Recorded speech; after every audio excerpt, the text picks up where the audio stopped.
اس کے بعد ایک حیرت انگیز بات کہی جا رہی ہے. تسبیح دیکھیں، تسبیح میں دانے ہوتے ہیں اور ان دانوں کو اکٹھا کون سی چیز رکھتی ہے؟ اس میں دھاگا ہوتا ہے. جی، اگر وہ دھاگا ٹوٹ جائے تو تسبیح کے سارے دانے بکھر جائیں.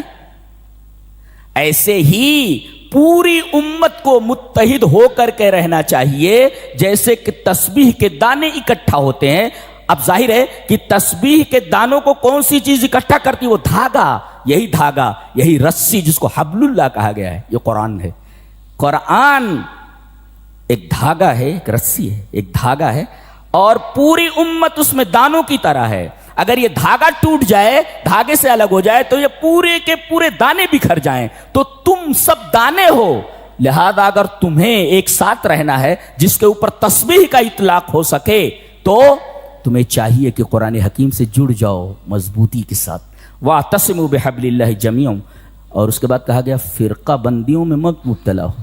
فرقہ بندیوں نے بہت تکلیف پہنچائی ہے. اسپین جسے طارق ابن زیاد نے فتح کیا تھا، جی، اسلام کا ایک جیالہ نوجوان اسپین فتح کرتا ہے اور 800 سال تک مسلمانوں کی حکومت اسپین میں رہتی ہے.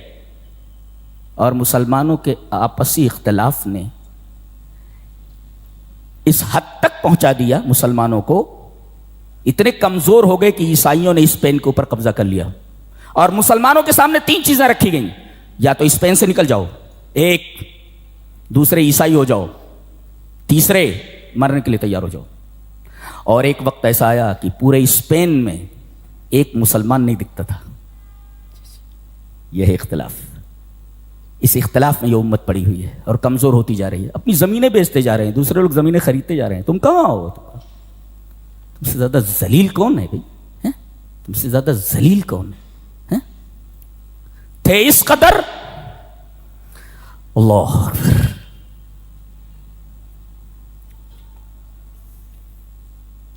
بغداد مستعصم باللہ خلیفہ ہے. شیعہ اور سنی اختلاف نے ایک شیعہ کو اس بات پر تیار کیا کہ اس نے ہلاکو کو بغداد پر حملہ کرنے کی دعوت دے دی.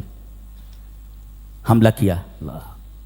عورتوں کو، بچوں کو.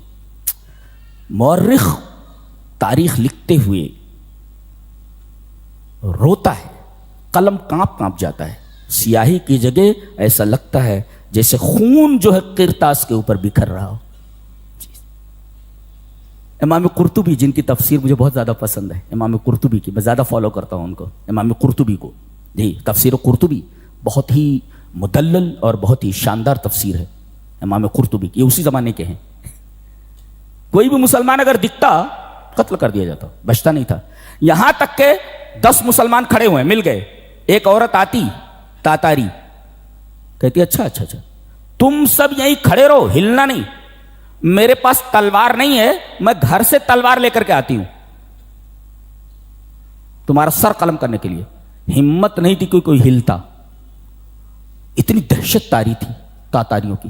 وہ عورت گھر سے تلوار لے کر کے آتی اور ہر ایک کی گردن مار دیتی.